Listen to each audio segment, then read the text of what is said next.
Nakasuhan na ang jail guard na kasabwat daw ng drug lord na si Ruben Chu sa kanyang paglalabas-masok sa kulungan sa Occidental Mindoro at pagtutulak umano ng shabu. Sinuspindi naman ang warden ng Pitan. Nakatutok si John Consulta. Exclusive.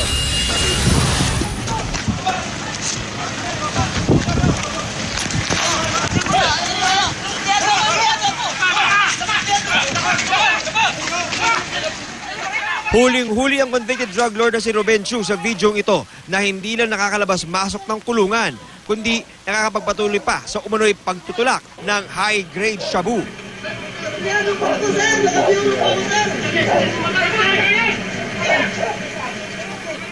Kung paano niya nagagawa ito, ang gustong ipasagot sa warden ng Sablayan Penal Colony sa Mindoro Occidental kung saan inmate si Chu.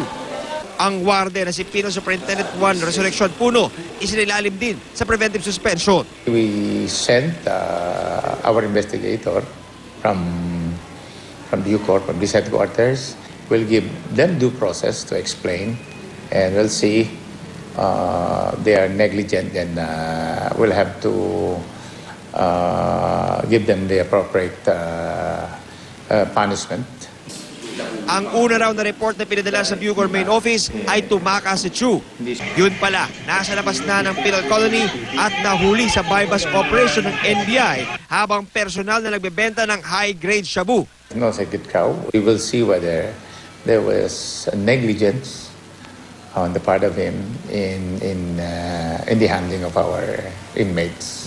Sasampahan agad ang kasong administratibo ang jail guard na si Arbre Duron na nagsilbing bodyguard at sinasabing kasabwat daw ni Chu.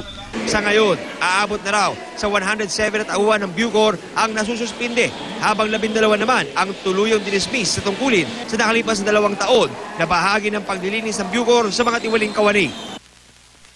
Ibinunyag naman ng NBI na tinangkas silang suhulan ni Chu matapos siyang maaresto. Handa raw siya magbigay ng pera kapalit ng kanyang kalayaan. Inofferan sila ni Ruben Chu ng 15 million just to release him at hindi siya ma-file ng kaso.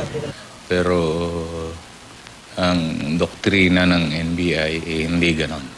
Nung nakita nila yung kaguluhan na nangyari doon sa National Highway, sa junction, tumakbo po ito. May laman po niya 3 kalalakihan. We assumed na 2 doon ay inmates at saka yung isa ay prison guard.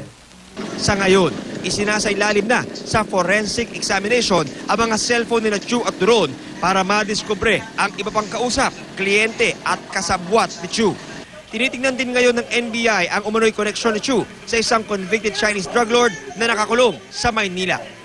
Nananatiling bukas ang NBI para sa anumang impormasyon na maaaring manggaling sa publiko kaugnay sa operasyon ng grupo ni Chu, habang patuloy naman inaalam ng mga investigador ang iba't ibang mga personalidad na maaaring nakatransaksyon ng naturang sindikato.